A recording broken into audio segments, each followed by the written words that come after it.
Like a Dragon Infinite has been making big waves in sales and breaking records. As it should. It's an amazing game. Despite the jarring move from a beat-em-up action game to a turn-based RPG with the previous entry, Yakuza Like a Dragon, the Like a Dragon series still kills it. And that's because, despite the genre change, it still keeps the core identity of the game alive. Cinema-worthy storytelling and campy fun the rest of the way. And Like a Dragon Infinite Wealth gives us that and more.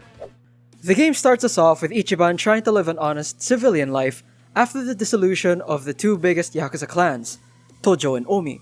1980s Majima looking at, he was working for Hello Work, a government-run employment service center. FYI, Hello Work is an actual real thing in Japan. Kinda surprised they were allowed to use that name, really. Wasn't long before things started to spiral down the drain, and Ichiban was falsely accused of taking bribes from former Yakuza in exchange for employment. This false accusation was made known to the public through an investigative VTuber's channel. Yes, a VTuber.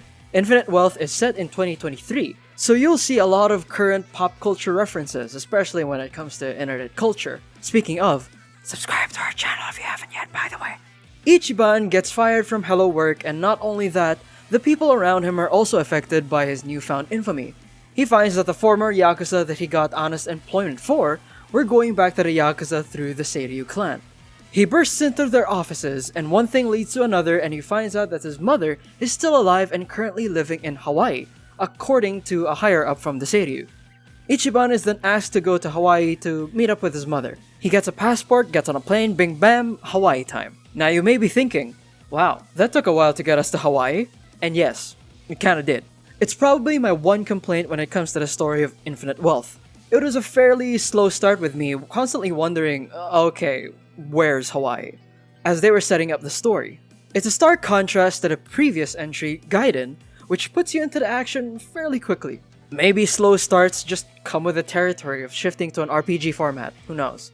However, from Hawaii onward, this is where the fun begins. The story picks up and you're led around Hawaii's streets, lavish hotels, and its filthy underbelly in search of Ichiban's mother, Akane. You untangle all the mystery involving her and the underground world of Hawaii in a thrilling, adrenaline-filled adventure. The story grips you with mystery, amazing characterization, and gratifying action that is on par, or dare I say, goes beyond what we expect from the series' storytelling and just delivers a masterpiece, at least once we set aside the somewhat slow start.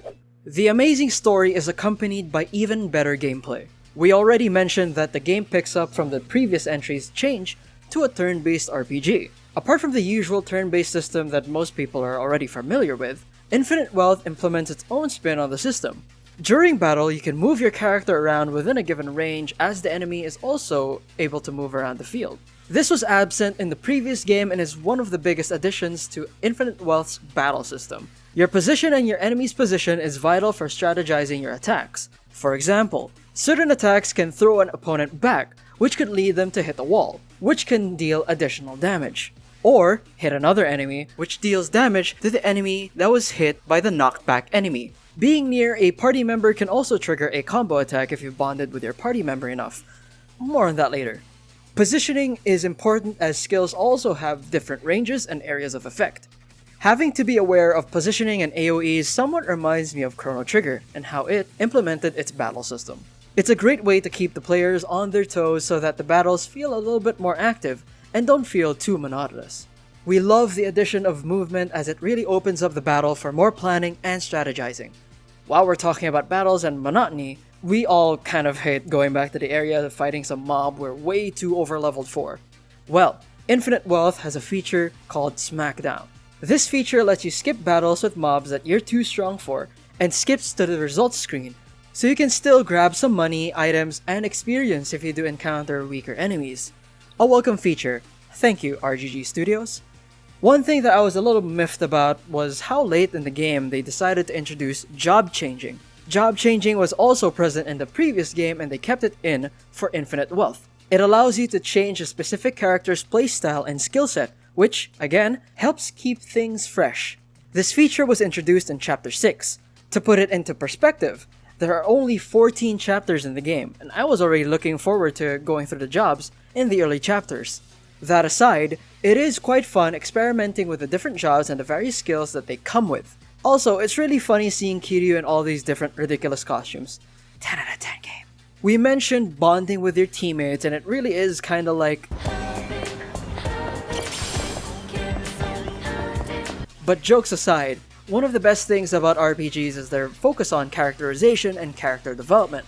You can bond with your party by giving them gifts, finding their dialogue prompts around the map, and just going into battle with them. Getting to a specific bond level unlocks Drink Links. Drink Links are side stories you can unlock at Revolve Bar. These side stories are usually a good place to get to know a character more. We appreciate it, as hearing more stories about Chitose's family and Tomizawa's past added a lot to understanding their motivations. Again, it also unlocks some battle benefits that we mentioned a while ago, like combo attacks, so you have some gameplay incentive for doing them as well. While that's all I have to say about the main gameplay, we all know that's not where this ends, because we have mini-games to do. As customary with Like a Dragon, there's always a healthy number of mini-games that will distract the tiny cymbal-playing monkey in your brain. RGG Studios really outdid themselves with the mini-games this time around. Some of these mini-games can very well be standalone games in and of themselves. I mean, yeah, there's the arcade, which does feature actual standalone games, but the Sujimon, Crazy Delivery, and Dondoko Island minigames are so entertaining that it was like an attention-grabbing black hole that sucks your attention span away from the main story. Sujimon is a carryover concept from Yakuza Like a Dragon, where you take record of all the Sujimon and Ijincho in your Suji decks. You kinda see where this is going, right? Watch out, Pal World. Sujimon are basically thugs and goons, and in infinite wealth, you can recruit them, train them, and eventually battle with them in Sujimon battles and in the Sujimon tournament. You can join the tournament and climb your way up the ranks to take the discrete 4 down and become Sujimon Master. Oh, I love you Like a Dragon, never change. Crazy Delivery is like the fever dream-induced marriage of Uber Eats delivery driver and Crazy Taxi. Go around town, collecting food and delivering it to your customers, all the while doing tricks to show that you are the Crazy Delivery Man. It is very simple, but for some reason I could not put it down when I first discovered it. And after you play the minigame, you will not get out of your head. And then there's the Dondoko Island, and oh boy, the amount of hours I spent on this monster of a minigame. To describe it briefly, Dondoko Island is Animal Crossing if it did time in the slammer. So much like Animal Crossing, you're on an island that you have to spruce up and turn into a 5-star resort. You're given a lot of freedom to customize your resort. Mine has a red light district. And like Animal Crossing, there's a lot of material gathering, crafting, resort management, and driving away trash pirates with your spiked bat. Wait, that wasn't in Animal Crossing, right? Damn, Animal Crossing needs to step it up then. All of these minigames are fun, engaging, and addictive in their own right, and will demand your attention. That's not even mentioning the other minigames, including, but not limited to, karaoke, dating app, and Pokemon Snap for perverts. The dating app is definitely an experience. If I didn't have to write this review, I'd probably still be playing the minigames. All of these aspects of the game are wrapped up in a wonderful bow of amazing visuals and audio.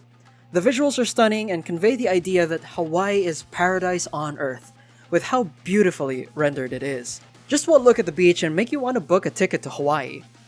The faces are wonderfully detailed with believable and natural facial expressions that don't look too out of place. Par for the course for the Like a Dragon series at this point. The soundtrack is also there to help emotionally charge certain moments of the game and its story.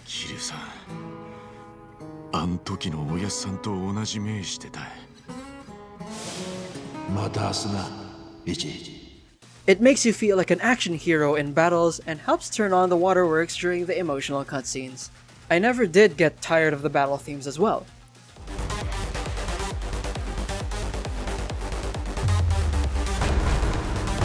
The game also features an in-game radio with songs from the series as well as tracks from other popular Sega games, like the Persona and Sonic series. The karaoke songs this time around feature a lot of throwbacks as well as new tracks. Honolulu City Lights and its city pop vibes is a personal favorite among the new ones.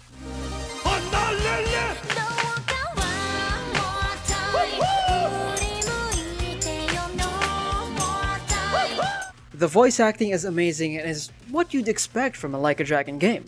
The emotions are conveyed fairly well and it's easy to tell the characters apart just from their voices. Alright, fine. Let's talk about the elephant in the room.